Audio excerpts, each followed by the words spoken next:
بسم الله الرحمن الرحيم. الحمد لله رب العالمين، الصلاة والسلام على حبيبنا محمد وعلى آله وصحبه أجمعين.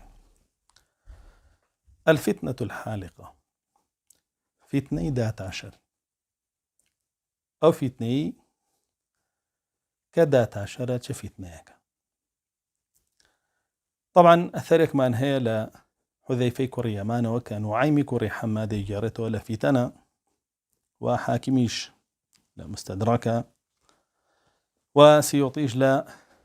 لمعجمي ياخذ لجامع الكبير يعني وصاحبي كنز العمال الجيراوية أثرك بطوابي أسانيد كان يبيت أثرك حسن. حذيفة كوري يمان فرمي يخرج من أهل المشرق رجل، فرمي بيابق لا خور هلات درجة يدعو إلى آل محمد وهو أبعد الناس منهم. أفرمي خلق بانجا كاب ولاي خوش شويستي آل بيت رسول الله صلى الله عليه وسلم. بلام أو خوي أو شخصا دورترين كسل آل بيت رسول الله صلى الله عليه وسلم بلكو دجمنيانا ينصب علامات سود أولها نصر وآخرها كفر. فرميكو ملك علامات نشانة بو خوي دياري أكاوي كابا نشانة وعلامات ناسين ويخوي وجماعتك خوي هندكي لا رنگكانا خوي بينيته والرشة هندكي شي شعارات كاني سرتاكي بكفر دس بيكا دروش مكاني سرتاكي بس أركوتن ومجدي سركوتن دس بيكا كوتاي كشي بكفر كوتاي دي باشانا فرمي يتبعه خشازة العرب كيدوايا كوي همو أو كسانيك لناو عربا ريزو أرزشيانية وسفلة الموالي وكسانك كغير عرب لعجم بلام زور تشروك بيريزن لموالي كان لغير عرب كان أو عنيش دوايا كوي والعبيد الآباق وكوملك تاوان بار كهل هاتون لجيبجي كردني سزاي تاوان كان لسريان أمانش دوانا كون بياو كجو داين بيسو دزو جردو معنا هم يبنى بياويان يعني بياو كان يانو جروبك إلا ما نبيغاتو ومراق الآفاق وهمو أوانشي كدرچون لسر ملتي خوان ولا سر ديني خوان ولا سر كسوكاري خوان لا همو وڵاتە دوورەکانەوە يعني کە لە خۆیەوە دوورن ئەوانە ژەمیان دوایەکەون. سیماهم السەواد ئەمانە بەوەیە ئەناسرێنەوە بەن بەسەر هەر جێگایەکە تاریکەکەن و لە بەینی ئەبەن. ودينهم الشرك دینەکەشیان شیرکە خەڵک بانکن بۆ لای شرک. وأكثرهم جدع زۆر بەشیان جدوعن. عبد الله كوري عمر لو بيه فرمي يا حذيفة ما الجدوع؟ فرمي حذيفة جدوع چيه؟ فرمي قلف يعني مقطوعون، يعني دوا براون ياخذ بيش براون دوا ترامل فاضانا لا فوائد كاني حديثك يا وفقه حديثك يا همي رونا كينو. فاشان حذيفة فرمي يا أبا عبد الرحمن إنك لست مدركهم. فرمي باوكي عبد الرحمن تو ناقي بمعنى بوشي ترى أنا ورد كاريانا برسي. قال ابن عمر ولكني أحدث به من بعدي. فرمي بلام هول دم لبريكم بوي بيجينم بواني دواي خوم يعني منيش حزة كم حديثة بزانمو ام فتنة بزانمو بيجينم بواني دواي خوم. باشان حذيفة كوري يمان بردوام بيو أفرميه قال فتنة تدعى الحالقة فتنة أمانة كما سروك كيانا أما شوين كوتوكانيتي أمش منهج كيانا في أو تري فتنة حالقة تحلق الدين دين داتاش يهلك فيها صريح العرب لرواية اختلاف الماء خلص العرب لم فتنة كدين داتا شيء كسا باشو ديارو هالبجيرا وكاني ناو عرب همو إلا ناوبا فتنة أمانة همو أوانا أقريته ويان كجي كيكش وصالح الموالي جقال العرب لمسلماناني تر لقومكاني تر كردة فارسة تركة همو أوانج لناوبا يان كجي وأصحاب الكنز فرمي بهمان شوى ئەوانەی خاوەنی ماڵ و سەروەت و سامانن ئەوانەش لە ناوەبە من العرب لە عەرەبەکان ئاماژەیە بۆ ئەوانەی کە دەوڵەمەند بوون و سەروەت و سامانێکی زۆریان کۆ کردوتەوە لە دەوڵەتانی خلیج پیاوە سەرمایەدارەکانیان خاوەنی نادیەکان و کەناڵەکان خاوەنی ڕێستۆرانتە جیهانیەکان خاوەنی مارکە جیهانیەکان خاوەنی بینا بەرزەکان کە لە هەورەکان تێپەڕیان کردووە ئەوانش لە ناوەبە و کەنز و داهات و سەروت و سامانەکان دەست بەسەر ئاگرێت باشانە فەرمێ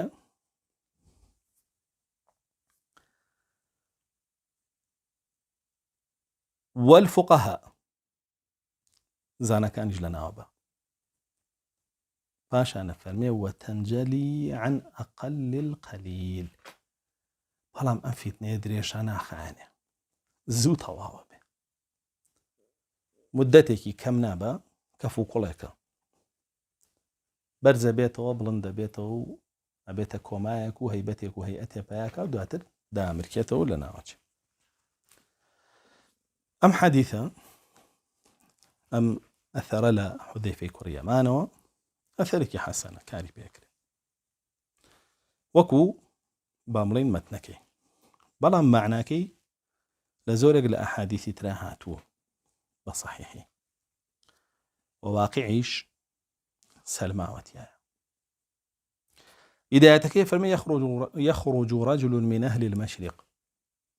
لە خۆر هەڵاتەوە پیاوێک دەرەچێ جا ئەم دەرچوو لە مەبەستی پێی گێڕانی شۆڕشە وەزاڵبوونە بەسەر ئەهلی مەشریقا لەوێوە کە ئەهلی مەشریقی ژڕوونە ئەو جێگایە دەجالی لێوە دەرەچێ چونکە دەجال لە ئەسفەهانەوە دەرەچێ لە ئێرانەوە دەرەچێ ئەم فیتنەیەش کا فەرمێ پیاوێک لە مەشریق یعنی پیاوێک لە ئێران پیاوەش کێیە و پیاوە خومەینیە ئەو پیاوە خومەینیە کە هەستا دەوڵەتێکی شیعی دروست کرد بە یارمەتی فەڕەنسا چکە بخۆی لە فەڕەنسا بوو بە تارێکی فەڕەنسی هێنرایەوە لا شۆڕشی ئێرانە دابەزێنرا لە ناو تارانە بۆ سەرکردایەتیکردنی ئەو شۆڕشەی کە پێشتر استیخباراتی فەڕەنسی و ئەمریکی و استیخباراتی ئیسرائیلی و زۆربەی استیخباراتەکانی دەوڵەتان جۆشیانەدایە و خۆرۆشیانەدایە و کاسێتەکانی ئەویان تیا بڵاوە کردەوە و تارەکانی بڵاوە بوو و خەڵک گوێی لێگرت و تا دواتریش هاتەوە هێنایانەوە بە تارێک دایاننا لەژێر حیمایە و سەرپەرشتی خۆیانە کردیان بە سەرۆکی شۆڕش و بووە سەرۆکی دەوڵەتەکە کە لە فەڕەنسا بوو لە ێژلەجوئیە بوو بۆیە زۆرێک لە زانایان کە لەم سەردەمایە قسەیان کردووە لەسەر ئەم بابەتە فەرموویانە خومەینیە ئەم پیاوە هەندێکی تریان ئەڵێن نا عەبدوڵای کوڕی سەبە بەڵام عەبدوڵای کوڕی سەبە لە یەمەنەوە هات و ئەو شیعەی دروست کرد و شیعارەکەشی ڕەشی بوو و ئیدعای ئەهلوبەیتیش خۆشەویستی ئەهلوبەیتیش کرد ئیدعای خۆشەویستی مامی عەلیە کرد تا ئەوە گەشتاوی بڵێ عەلی خوایە عەبدوڵای کوڕی سەبە هەر چۆنێ بێ ئەگەر ئەویش نەبێ ئەو دامێزرێنەری دینی شیعەیە و کوڕەکانی مەیمونی قەداحی یەهودیش دامەزرێنەری دەوڵەتی شیعەن و خومەینیش دامەزرێنەری دەوڵەتی نوێیانە لەم سەردەمە نوێیە کە ئێمەتیایانجی ئەوە چەند ساڵێک باشانە فەرمێی دیعایەوە کە يدعو إلى آل محمد وهو أبعد الناس منهم ادعاء كأولى آل رسول الله صلى الله عليه وسلم بلام أو دورترين كسل رسول الله صلى الله عليه وسلم بو دورترين كسل رسول الله صلى الله عليه وسلم خليفة كاني كافرك بلعنت يانك هاو سركاني كدايكي من دارانا كافريانك تومتي دا تبال تومتي دان في سيبنا بالله جل جلاله صحابة كاني رسول الله صلى الله عليه وسلم بقشتي كافرك عشان دانيا قيالته كلا بنجكاني دستي أبار معاك إيه ما كاين زيك لرسول الله صلى الله عليه وسلم كاين زيك لآل رسول الله صلى الله عليه وسلم بلكو ما دورترين كسلا رسول الله صلى الله عليه وسلم ولا آل رسول الله صلى الله عليه وسلم أصلا دجي رسول الله على كشيتي باشا نفرمي ينصب علامات سود كما لقى نشاني رشب وخيدا عليه نشاني رش قدي قد بي عمامي رش عباي رش ومواسم كانيان بابلين فيستيفال كانيان خوي بيان على المواسم ومآتم وكو عاشوراو يادي شهيد كدني إمامي حسين وشلي إمامي حسين وهمي سيلكي رنستيا رشا جلو بارك رشا آلا رشا خيمة كان رشا دار ديوان رشا همشتي رشا حتى راخر كان رشا بينا كان يشان رشا أو علاماتي خويانا بويانا أسرينوك أو جيغا وانا مواسيمي أوانا بويا أم رشيا سيما بويان ليستان باش أنا فرمي شعار كان ينشونا أولها النصر وآخرها الكفر لروكشا وشعار كان ينكبتو بوتو درخن وبيشاني تويدن شعار كان ينبريتي لشي سركوتين بو إسلام سركوتين بو مسلمانا أو دروشم يعني أو بيشاني توين مارك براي أمريكا وإسرائيل مردن بو أمريكا وبو إسرائيل بس دروك أمرو كشكيه دي كبيشاني توين يعني قلنا لنا أخواتشيا كفر بانق دكن بو كفر بانق يكن بو شرك بيطلين علي تصرفاتك على كونه ده صلاتي هي مسر كونها بيطلين فاطمة لرجي قيامتها أتواني خلق خاتب باشتو بيش خاتب جهنم بيطلين ورا بانقي علي بكا ورسيان بعلي بخو بعباسي بخو بفضلي بخو أماني بخو تابع إنسان الله بخوي بعرفنا كان بس كوته بعباس بعلي با لان راسك أو اختبار بيكن ولولا شو أملش عبادته مشركا لولا شو لحكمي شا مشركا قناعتيان با نائبي إمام هي نائبي إمام مهدي ولايتي فقيه للان كحرامي شكا وحلالي شكا بارزي خوي حراميش حلالك وحلاليش حرامك بويا لا حكمك شابه ما شوا هرشيلك بلا مكانه بويا بلا او كسي كسرتا داغلي انا بي وازاني ما ندين سرخن بلام دواتر لكفر وسل درك بحسابي خوي داغلي او كسانا بو كسر خريدين بلام درك دواتر ام كفري سرخستو ولا قال كفر ابو باشان باسي شوين كوتو كان يعني حذيفه كوريامان سبوري فيتنا كان رضا ورحمتي الله يلبي فرمي كي دعاء كوي خشازة العرب يا خشارة العبر عرب كومالك عربي هل برستو كوي لو جاش دعانا كون والله دعانا كونو بيان باشا وفرمي خشاري عرب دعانا كوي خشارة لزماني عربية بمعنى چي دي بمعنى أرازل دي يعني كسا شروكا كان كسا بيريزا كان كسا سفيها كان كسا نزمة كان أو كساني كد بدوي مصلحتهم أما يكم يعني يكم تشين كدوانك بلا يبينين زور يقلا سركر دا عربية كان بول بجاش يوان بونا تكويلي يوان أجين داي أوان بيروك هاو بيماني لقلوانا بس إن لقصي وان درناج باش أنا فرميتشي وسفلة الموالي تشيني دوام كدوانا كوي كومال نفام ونزان لا غير عرب كان كهيج علمي أمبينيا جاهلا أحمقا أقدار دين نين طلبی علمیان نەکردووە، هیچ لە دین نازان، هەمەجن کەسانێکی هەمەجین، کەسانێکن کە دوای هەموو هاش هوشێکەکەون، بە هەموو هاش هوشێتەکەون هەڵە خەڵەتێن، کەسانێکن لەو پەڕیجێلیان ناتوان کوفر و ایمان لە یەک جیاکەنەوە، ناتوان حەق و بەتاڵ لە یەک جیاکەنەوە، پیسڕاک لە یەک جیاکەنەوە، حرام و حەڵاڵ لە یەکتری جیا بکەنەوە، کەسانێکن تەنها بە دوای شەهوەت و حەز و هەوە و ئارزوەکانی خۆیانەوەن، بە دوای پلە و پێگە و ناو ناوبانگەوەن، کەسانێکی لەو شێوێن. ئیگناخۆ کەسی عالم و ئیماندار و زانا ئەیان ناسێ، ئەزانێ مانەکیان، دوایان ناکەوێ زانێ مشریکن، هەڵا خەڵەتێ بە شیعاراتیان، بۆیە بە هیچ شێوەیە نزیکیان ناکەون ئەوانی کە تۆزێک لغەی عەرەبی زان، بەڵام ئەوەی کە نەفام و نەزانە و جاهیلە و بێئاگایە لە دین هەڵ خەڵەتێ پێیان بەڵێ دوایان نەکەوێ. ئەوە سیفەلەت و ئەلمەوالیە، ئیتر لە هەموو زمانەکانی کاکە، تورک بێ، فارس بێ، کورد بێ، یاخود هەر نەتەوەیەکی تر. جۆری سێم یاخود گروپی سێم لە شوێن کەوتوەکانیان بریتین لە کێ؟ العەبید الئاباق. العەبید الئاباق هەندێک گەڵێن ئەوانن کە سزای دەستبڕین و جەڵتکردن و ڕەجمکردن و سەرپەڕاندن وانیان لەسرە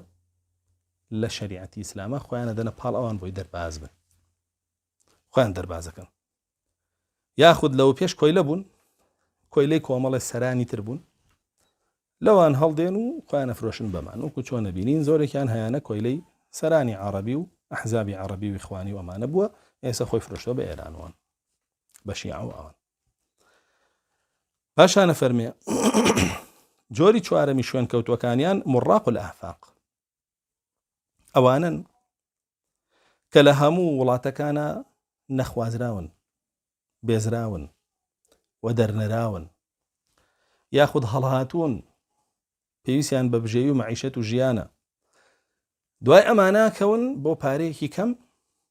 ئەچنە جەیش و جاشیانەوە ئەبن بە میلیشیا بۆیان، ئەو میلیشیانن کە تۆی بینی لە هەموو ئەو وڵاتانەیە کە ئەمڕۆ ئەوان تەحەکومیان پێوەکەن و دەستیان بەسەراگرتون، چ لە ئێران و لە عێراق و لە سووریا و لە لوبنان و لە یەمەن و لە هەموو جێگایەکی تر، ئەو میلیشیانە فەلەستینیش تەنانەت، ئەوانە هەمووی مڕاقی ئافاقن کە بوون بە جەیش بۆ ئەمانە و ئەیانژێنن بەچی؟ بەو خومسەی کە لەو گەمژانەی عەرەب و لە ئەو سەفەلەی مەوالیانەی وەرەگرن، بەو خومسە ئەنژێن و دروستیانەکەن. پاشانە فەرمێن سیماهم السەواد، یعنی ئەمانە گەر بۆ شێوە باسی بکەین بن بەسەر هەر جێگایەکە تەفروتونایەکەن وێرانیەکەن یەکەنە وێرانەیەک، دیقەت بە هەر دەوڵەتێک دەستی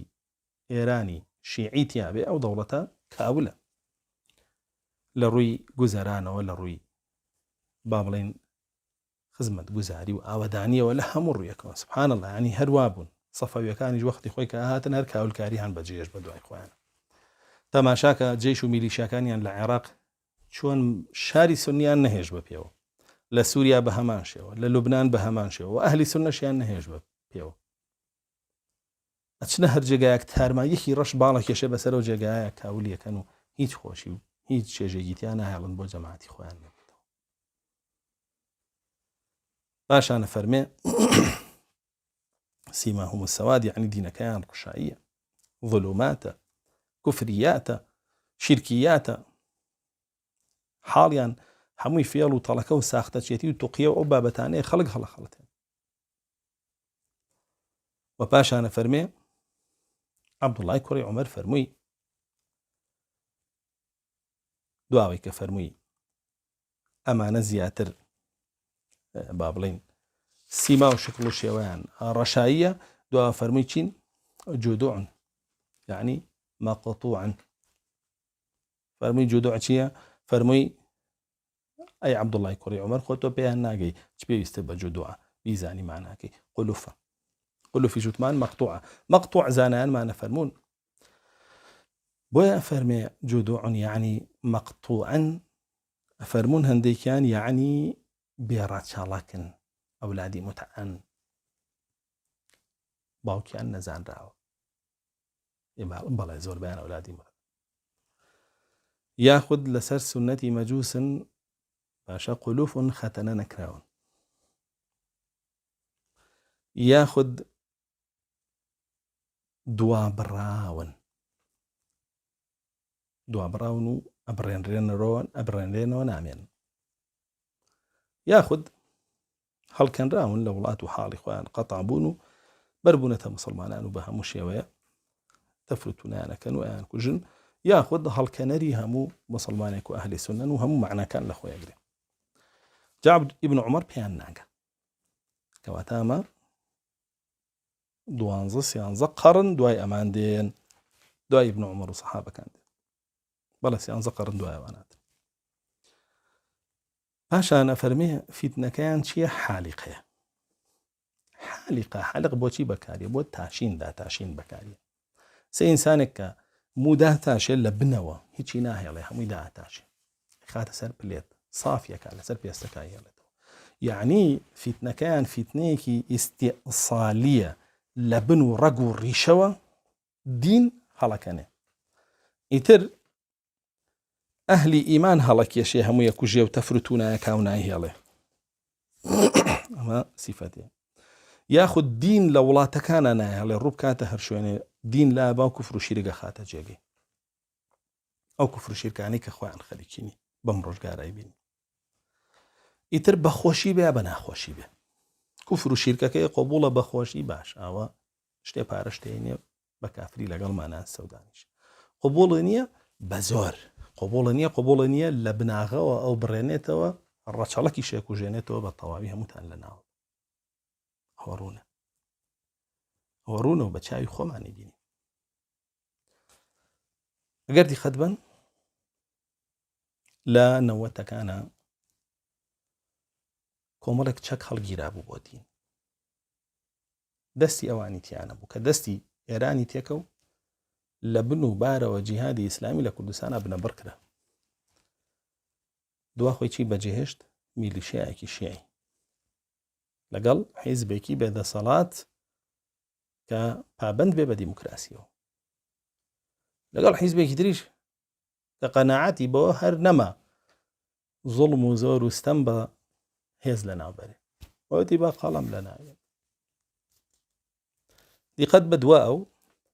ئەم فیتنەیە ڕووی کردە لوبنان لەوێ ئەهلی سونە هەمووی تەفریق کرا و کوژرا و بڕێنرایەوە و بێدەسەڵات کرا و ئەوەشی کە خۆی فرۆش بەوان کڕیان و ئەوەشی کە خۆی نەفرۆش بە شەق کوشتیان لە ناویان برد و گرتیان و سجنیان کرد و ئێستا خۆیان بوون بەهێز دواتر ڕووی کردە سووریا ژعینن شت ڕوویان تێکرد ئیستیئصالیان کرد دینیان لێدا تاشی ئێستا بە شار حکومیەکە و جەماعەتی خۆیان حکومیەکەن میلیشیەکانی خۆیان دواتر ڕووی کردە عێراقیشیان والێک دواتر ڕووی کردە یەمەنیشیان والێک ئێستا ڕووی کردووەتە غەزە ڕووی کردووەتە فەلەستین بەداخەوە خەڵک بێ ئاگایە لەوەی کە ئەمانە سیاسەتی تەفریق بەکارێنن کە فیتنەی حەلقە لە بنەوە ڕەگ و ڕیشەوە ئەهلی سونەت و جەماعەت نەهێڵن نە شاریان نە وڵاتیان نە حەزارەتیان نە دیانەتیان نە ئەهلیان هەمووی بکوژ لەو لە ناو بچێ نە هێزیان نە شەوکەتیان هیچی نەمێنێ ئەو سیاسەتەکەیان باشە هەمووی بەکوشت بن و هەمووی فەوتێنە ئەگەر دیقەت بی لەو فەرمودەیە کە ڕەسوڵ الله صلى الله عليه وسلم باسی منعی دیرهەم و قەفیزی عێراقەکە یاخود مدی عێراقەکە دواتر باسی دینار و قەفیزی شامەکە دواتر باسی ئیردەب و دیناری میسرەکە کە لێ پرسن باشە چۆن عێراق و شام ئەبوو هورەیرە لێ پرسێ چۆن عێراق و شام منعی اقتصادیان نەکرێ و حەزارەتیان لە ناوە برێ لەلایەن کێوە فەرمێ فورس لەلایەن فارسەوە بە فارس ناویانە بە ناش لە شیعە یعنی ئەچنەوە سەر دینەکەی خۆیان مەجوسیەت ئەچنەوە سەر ئەو دینە ئەو ساگرەکەیانە پرس سەر ڕەشایی ئاگرەکە پرس وە فەرمێ ئەو لە ناویانە باو تەفروتونەیانەکە ئەمە تەفریغی پێوترێ لەم خاکانەیە هەمووی کردوێتی ئەهلی سونەی بە لەناو بردن داوە دواتر بە میلیشیاکان و بە چڵکا و خۆرەکانی خۆی پڕی کردوێتەوە. بەڵام ويمكرون ويمكر الله والله خير الماكرين إنهم يكيدون كيدا وأكيد كيدا فمهل الكافرين يمهلهم رويدا. پلان و فێڵ و تەڵەکەیان الله جل جلاله هەڵێ وەشێنێتەوە سەرنجام هەر بۆ حەق و بۆ ئیسلامە بێ وەکو ئێستا باسیەکەین. پاشانە فەرمێن فیتنەیەمانە لە دین لە بنەوە دین و دیندار هەڵەکەنیە و نایهێڵێ و هەوڵیان خۆی و جەماعەتی خۆی جێبکاتەوە لەو شوێنانە. یعنی دیندارەکانە کوژن و دەریانە نێن ماڵ و حاڵیان بە ڕووخانە دەن ئافرەتەکانیان دەستدرێژیەکەنە سەریانە مناڵەکانیانە کوژیان زۆڵمیان لێەکەن سەرۆت سامانیان داگیرەکەن هەتکی ناموسیانەکەن بە هەموو شێوەیە خەریکیانە بن لە بنەوە هەڵیانەکەن. ئەوانی کە ئەمان هەڵیانەکەن و لە بنەوە و لە ناویانە بن لە ئەهلی سونەت و لە مسلمانان کێن یەکەمیان فەرمێ خولەس العەرەب عەرەبە چانکەکان ئەوانی کە پاکن ئەوانەی کە هێشتا ئیسلامەتیان تیاماوە ئەهلی تەوحیدن هێشتا یانەوەی ئیسلام سەرخەن ئەمانەتیان بەرە بن تریان کوژن یا ئایان گرن یاوە دەریان نێ بەیەک لەو شێوانە لە ناویانە بن. تاوای لێ مسلمانی ڕاستەقینە لە ناو عەرەبا کەمە بێتەوە و دین غەریبە بێتەوە لە ناویان. پاشان ڕووەکەنە کەیتر ڕووەکەنە صالح المەوالی ڕووەکەنە صالح المەوالی یعنی هەموو ئەو کوردانەوە و فارسانە و تورکانی کە دینیان قوبوڵ کردو و مسلمان و مسلمانێکی چاکن لە هەموو جێگای ئەگەوانش قەدەغا ئەکرێن و ڕاوەدووەنێن و ئەکوژرێن و سجنەکرێن و لە ناوە بێن. پاشان کەیکە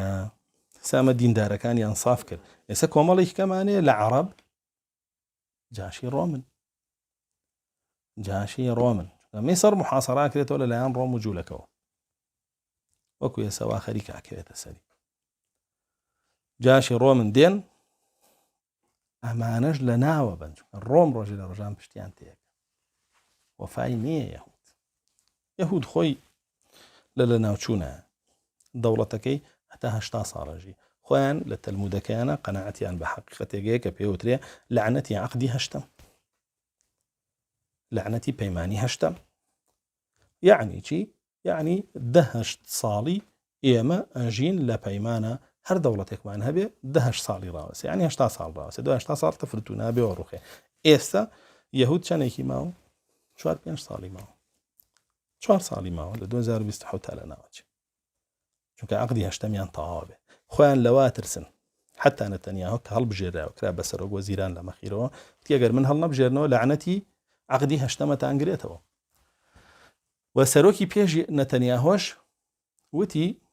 پێویست ناکە ئیسرائیل بە نەوەوی لێ بدرێت لانی وڵاتێکی ئیسلامی تیوە پێویست ناکە فەڵەستینەکانیش بکەنە سەرمان لە ناومان بەر ئێمە خۆمان لعنەتی عەقدی هەشتەمەمان گرێتەوە و تەفرەقەمان تێکەوە و یەکتری لە ناوە بین و تەواوین. چونکە لە لای زۆربەی یەهودیەکان غەیری ساهیۆنیەکان یەهودیەکانەوەنێت باعی دینەکەی خۆیان دەوڵەتیان نابێ بۆ دامەزرێ هەتا دەجالیە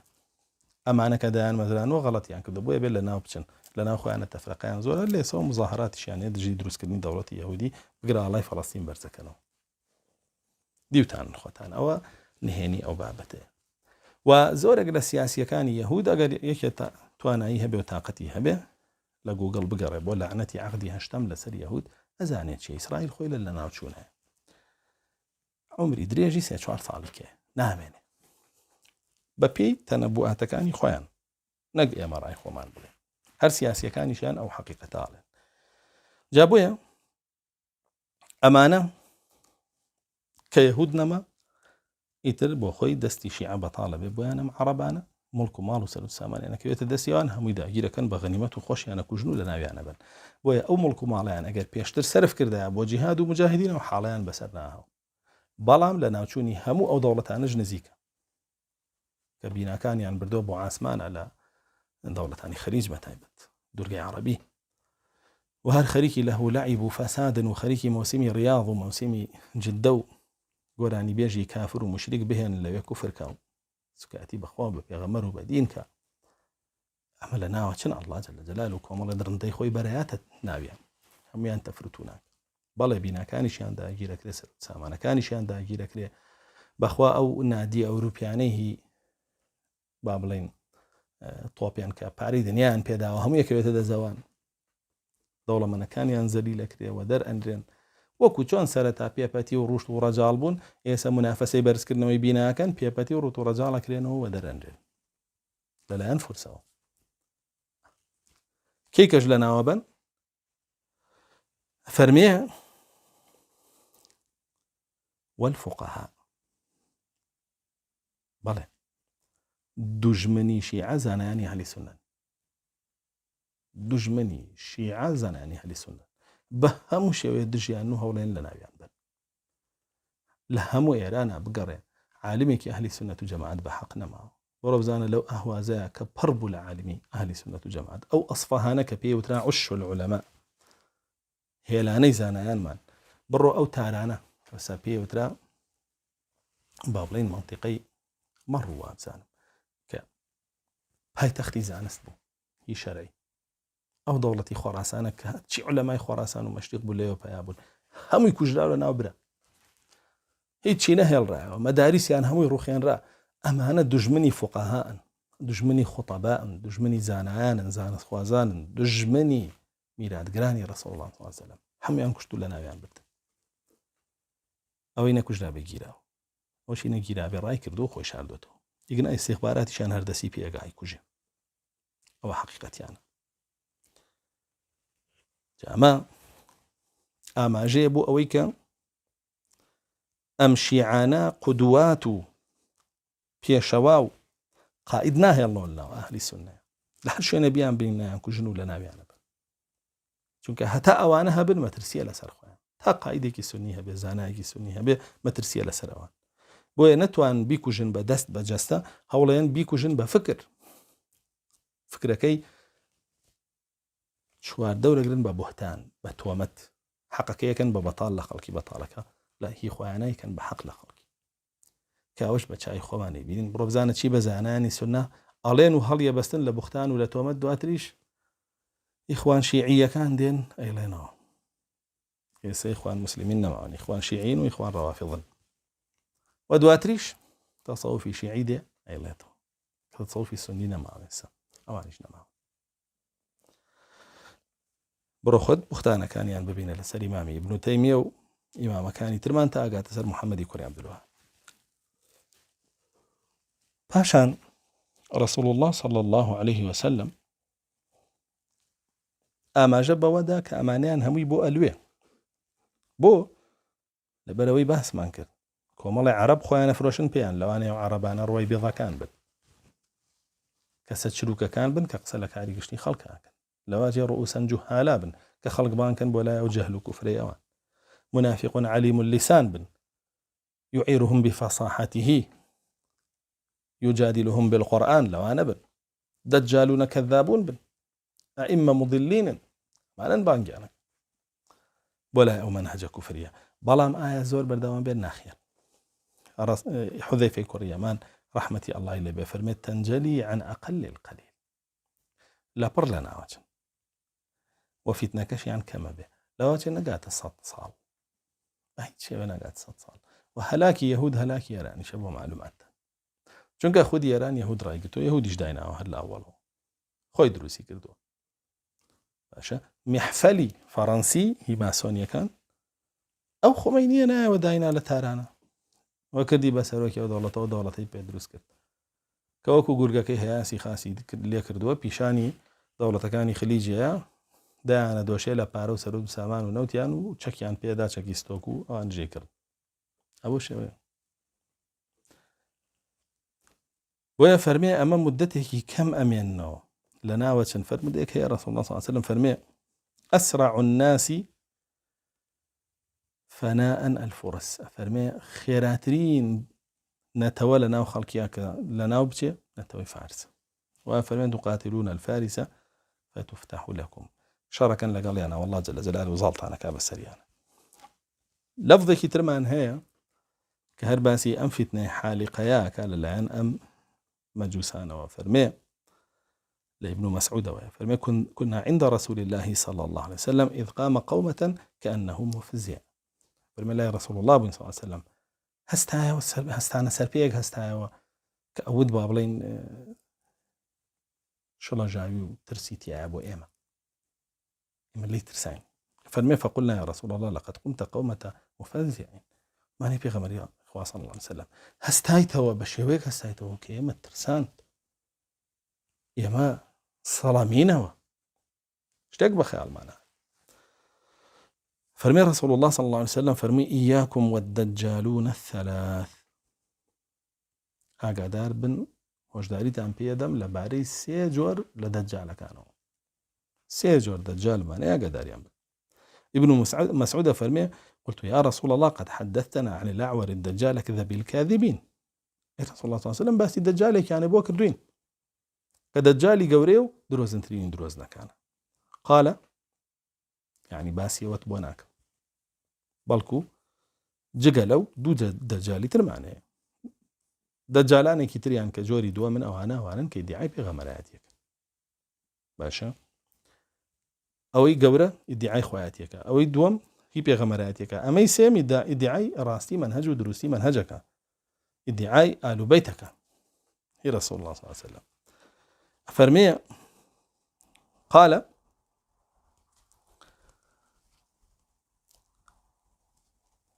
رجل يخرج في قوم أولهم مثبور وآخرهم مبتور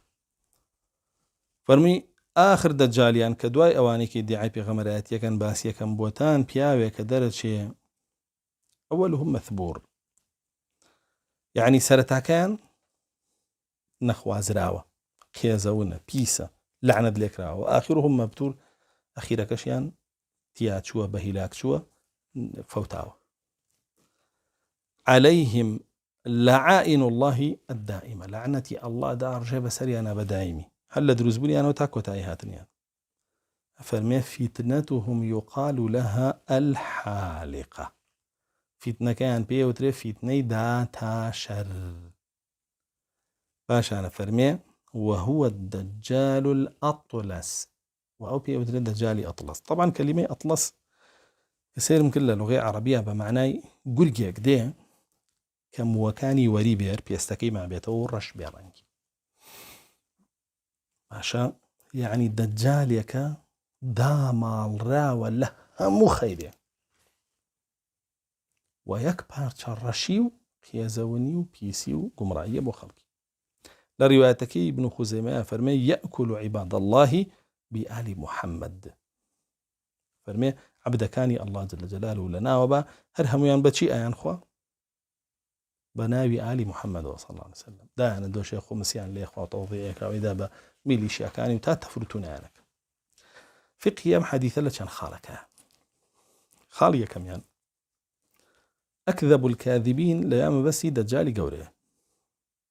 دوم جوري دجال مبسي أوانا كي دعاي بغمراتك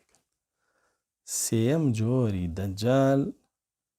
عندك دزاناني ومسر دموت أنا خمينية وأتباع كاني يكام يامبيه وتريد دجالك كي دعاي خواتيك دوم يامبيه وتريد دجالك كي دعاي بغمراتك سيم جوري دجال أو دجالي كي دعاي سلامتي منهجي حقك كأوان خوان نبك هزب حق نازان حرچنا مجاملي توبكن لناخ وتوش عيستي سربريني باتولن وحابي خنزير نجس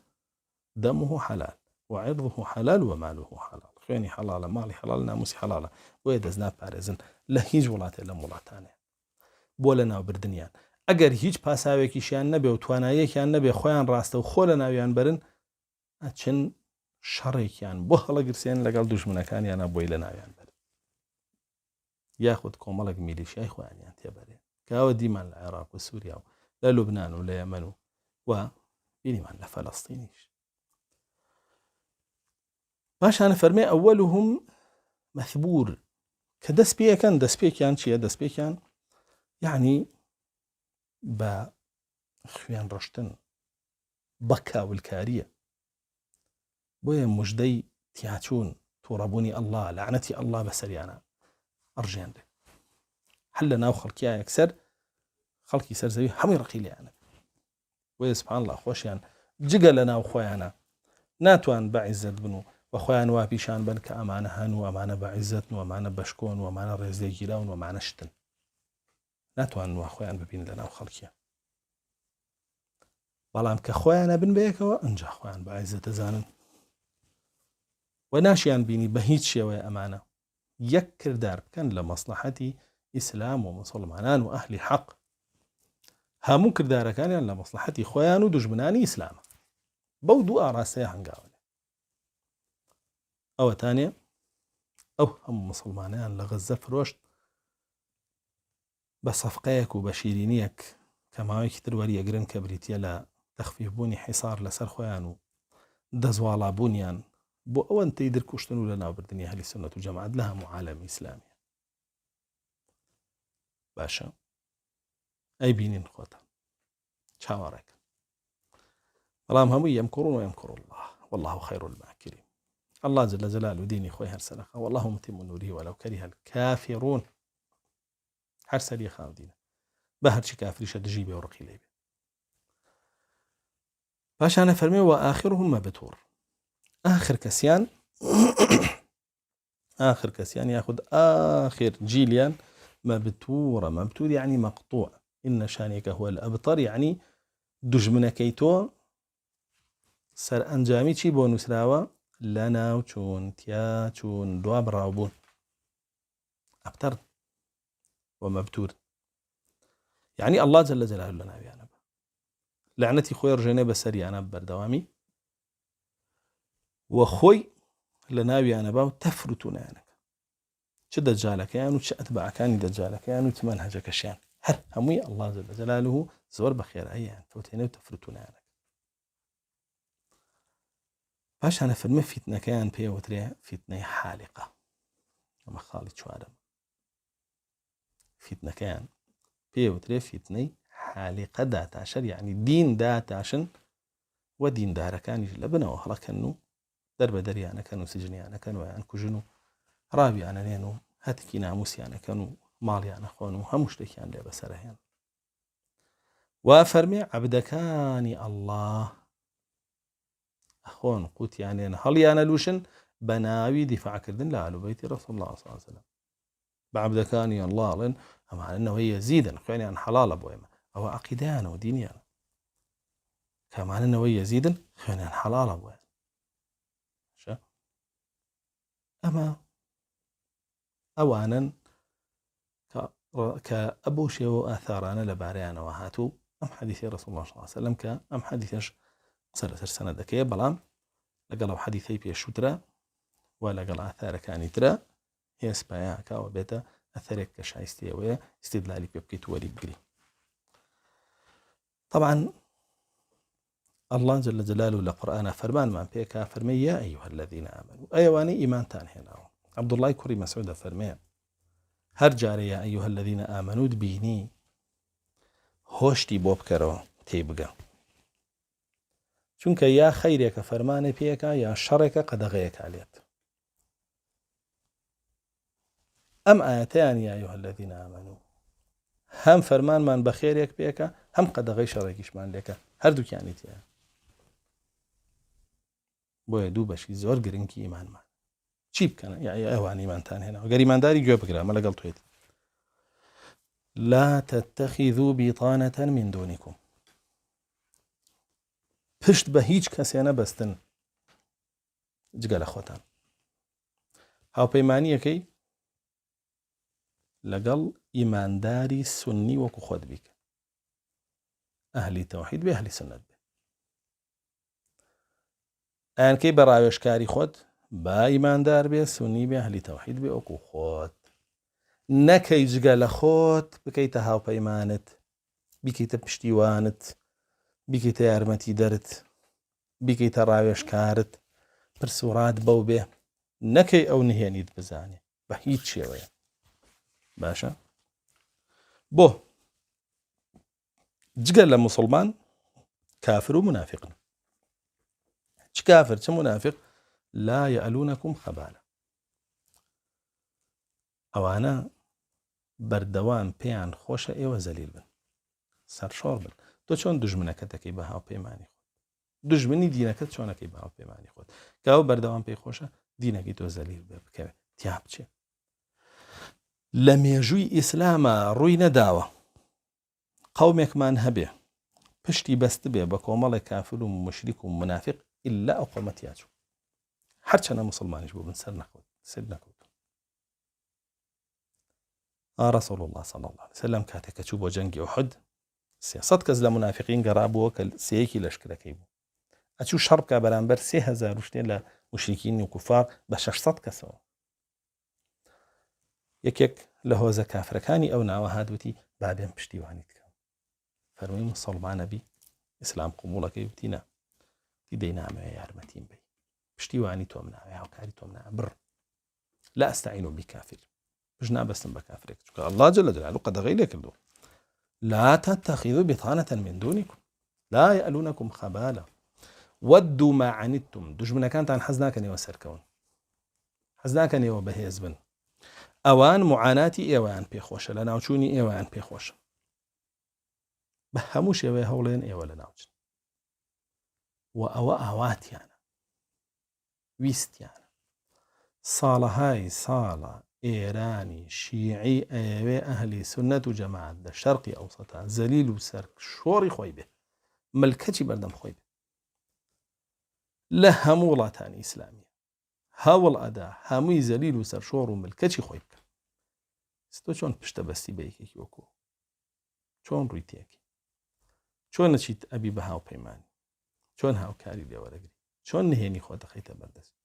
وەدوا ما عنتم قد بدت البغضاء من أفواههم کاکە ڕقیان بۆ دینەکەی تۆ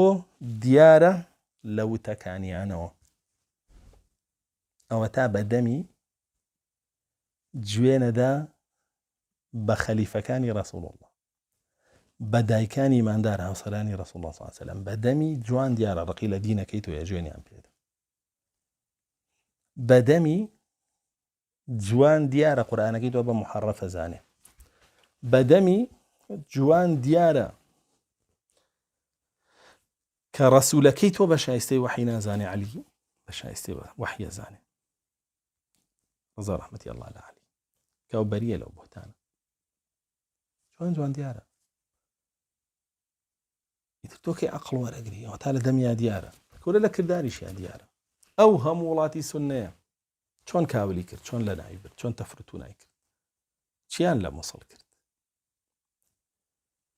دەمێ بوو نیەتی هەنابوو غەزەش بکاتە مووسڵ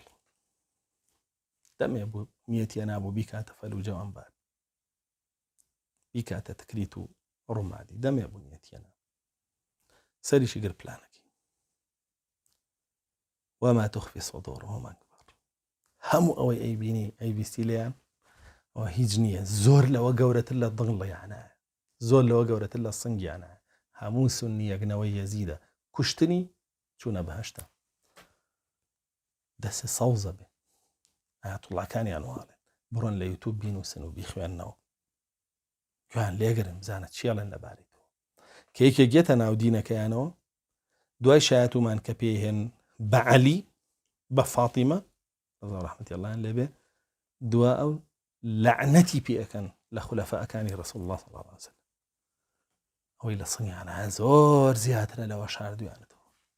قد بينا لكم الآيات سبحان الله جل جلاله علي بۆ ئێستەی ناردوو بۆ ئێمەی ناردوو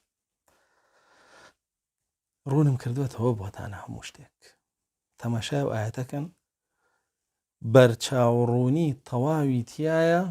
لەبارەی ئەوەی کە تۆ ئەبێ پشت بە کیا ببەستی قد بينا لكم الآيات إن كنتم تعقلون ئەگەر ئێوە عەقڵ وەرەگرن لە ڕێنمونیەکانی ئەڵڵا پند وەرەگرن لە ڕێنمونیەکانی تی ئەگەن وەکاری پێەکەن بەس بەداخەوە ئەمڕۆ خەڵکێکی زۆر دژی ئەم ئاەتە ئەجوڵێتەوە کە من تەفسیرم کرد و بۆ شێوە کردم و ڕوونم کردەوە تەفسیرەکەی هەم معقولە و هەم منقولیشە جوان دیارە بابەتەکان زۆر کەس لەوانەیە ڕقی لەو تەفسیرە پێی قەڵس بێ پێی ناخۆش بێ لە کاتێکە هەرو تەفسیرە ژەڵەگرێەوە چونکە فەرمانە پێکات جگە لە خۆت نەکەیتە هاوپەیمانی خۆت و دۆستی خۆت و پشتی پێ نەبەستی هێویش جگە لە خۆتە بە هەموو شێوەیە جگە لە خۆتە بە هەموو پێوەرێ تۆی قبول نییە بە هیچ شێوەیە باشە جا فەرمێ ئەگەر عەقڵتان هەیە ئەوە ئێمە ڕێنمونی تەواومان پێداون دەیەوەش هەروەندانتان لەسەرە کاری پێ بکەن وێ بەڕاستی ئێمەی مسلمانە بێ بەرچاڕوون بین بزانین چوار دەورمان کێ وەرە کوێ یاژی تۆ بە دیار چاوی خۆتەوە بینی ئەمانە چەندێ تونین بە خوێنی ئاهلی سونەت و جەماعەت 2 ملیۆنیان لە عێراق و سووریا کوشتووە 700,000 ژن و کچ و مناڵیان کوشتووە دەستدرێژیان کردووەتە سەر ئێسش کەمپەکان شایەتە کە بۆیان کردوونەتەوە لە بەردەستیان نایەوە هەتا ئێسش بەردەوام ڕۆژانە و شەوانە تعدایان لێکن لیانە کوژن لیانە فڕێن چۆن پشت بە مابەستی چۆن ئەم بە خەمخۆری دینەکە دەزان ئەوە سیاسەتی تەحلیق و تەفریغە ئەو جێبەجێیەکە باشە منطقەی شیعبە لە لوبنان کە منطقەیەکی دەوڵەمەنە هەم بە زەراعات و هەم بە کانزاکانیش بۆچی ئامادەنیە بیا بە کاولکردن و بیگرێتەوە کە ئیسرائیل دەسی بەسەراگرتو منطقەی جۆلان بە هەمان شێوە لە سووریا بۆ فەرمان ناکا پێیان بڵێ بیگرنەوە خاکی خۆتانە لەبەرەوەی لە ئەساسەوە ئەوەندەی تۆی سونی دوژمنی ئەوی ئەوەندە یەهود دوژمنی ئەو نییە وێ بە ئاشکرا حەسەن نەسڕوڵڵاکەیان هاتە سەر تەلەڤیزیۆن و بەدیار هەموو عالەمەتی ئێمە یەک کێشەمان لەگەڵ ئیسرائیل و ئەمریکایانیە و شەڕمان ناوێت لەگەڵیان پاکانەی بۆ ئێمەنیش کردوتی یەمەنی شەڕی ناوێت لەگەڵیان وە کێشەی نییە لەگەڵیان سبحان الله تۆ ئێستا تێبکەوی بەمانە بەڕاستی ئەهلی سونەت و جەماعەت زۆر گرنگە زۆر لەوەی کە ئێستا هەیە وریاتر بن ئاگادارتر بن چکە بەڕاستی ئەگەر بێت و ئاگادار نەبن و وریان نەبن بەڕاستی پلانەکانیان کە لە ناوبردنی تەواوی خەڵکە شەریفەکەی ئیسلامە و لە ناوبردنی عەرەب و عەجەمیانە و لە ناوبردنی زانا و ئیمام و قودوەکانیانە و لە ناوبردنی ئیقتیساد و بازرگانیانە لە ڕێی میلیشیەکان و مرتەزەقەکانی خۆیانەوە کە لە هەموو جیهانا کۆیان کردوونەتەوە بە خومسی نەفام و نەزانەکانی چوار دەوریان ئەیان ژیان و تەسلیحیانەکەن ئەو پلانانەیان سەرەگرێ و زۆرێکی تر لە کارەسات چاوەڕێمانە و دێتە پێشمان و زیاتر و زیاتر دێت یعنی سبحان الله ئێستا لە وڵاتەی خۆمانە تەماشا بکە ئەوەی جاشی ئەوانە ناسرێتەوە زۆر بە ئاسانی هەر زۆر بە ئاسانی ناسرێتەوە ئاوە تەماشای کە ئیتر قسەی ئەوان ڕەفتاری ئەوان کرداری ئەوانی بەدڵە ئیلەوە ناکاتەوە کە ئەمانە دوژمنی دینەکەین ئەمانە دوژمنی دینەکەین و دوژمنی پێغەمبەرەکەین کاکە گوێنە دەن بە هاوسەرەکانی پێغەمبەرەکە گوێنە دەن بە خەلیفەکانی گوێنە دەن بە هاوڵەکانی ئیتر تۆ چۆن بە دۆستی خۆتیان نەزانی لا تجد قوما يؤمنون بالله واليوم الآخر يوادون من حاد الله ورسوله الله جل جلاله وفرمي هيج قوم يغنيه لسر ام زويه كادعاء وبكى ايماني هي بالله وبروجي دواي كسانيك بدوستي خوي قبولك كدجاتي الله اكنوا ودجاتي رسول الله اكن دي او دجاتي الله نيه صحابيانك كالله افرمي رضي الله عنهم ورضوا عنه وكلا وعد الله الحسنى فمنها ميان بلني بهشتم بياون من ليان رازيم بهشتم بو عماده كردو والذين آمنوا